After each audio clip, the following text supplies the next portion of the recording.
নমস্কার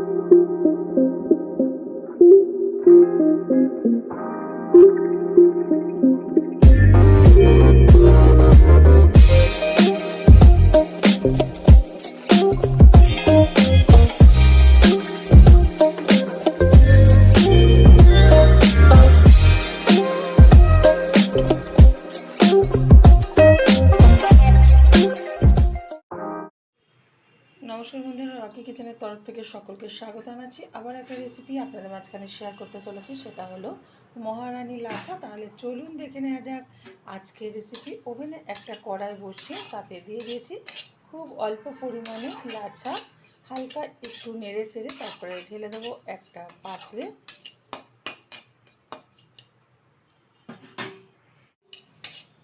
হালকা করে আমি ভেজে নিয়েছি লাচাটা, এখন তুলে নিচ্ছি একটা পাত্রে। কড়াইতে ঢেলে দিয়েছি 500 গ্রাম লিকুইড দুধ। এখন দুধটা ভালোভাবে ক্ষীরে পরিণত করব জ্বালিয়ে। তো দিয়ে দিচ্ছি এখানে খুব সামান্য পরিমাণে একটু লবণ, ব্যালেন্সটা খুব ভালো রাখবে। দিয়ে দিচ্ছি পরিমাণ মতো চিনি, যে যেরকম মিষ্টি খেতে পছন্দ করে সেই অনুযায়ী কিন্তু চিনিটা ব্যবহার করতে হবে। তো আমি পরিমাণ বুঝে চিনিটা ব্যবহার করলাম। দিয়ে দেব এখানে কিছুটা ঘি। যেহেতু মহারানী মানে লাচা, তো সেই কারণে একটু যত্ন সহকারে করে নিচ্ছি, যেহেতু রানী বলে কথা।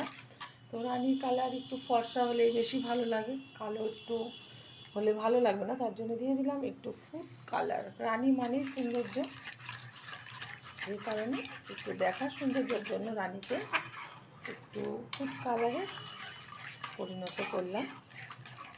ফুড কালারটা দিয়ে ভালো একটা কালারে পরিণত করলাম।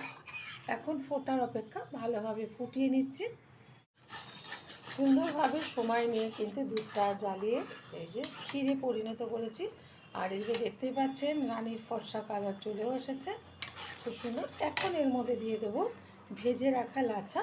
আমার এই রেসিপি যদি আপনাদের ভালো লেগে থাকে, আপনারা অবশ্যই আমার চ্যানেলটিকে সাবস্ক্রাইব করবেন, লাইক করবেন, শেয়ার করবেন। আর এরকমভাবে একবার মহারানী লাচা বানিয়ে খেয়ে দেবেন, আশা করি ভীষণ ভালো লাগবে।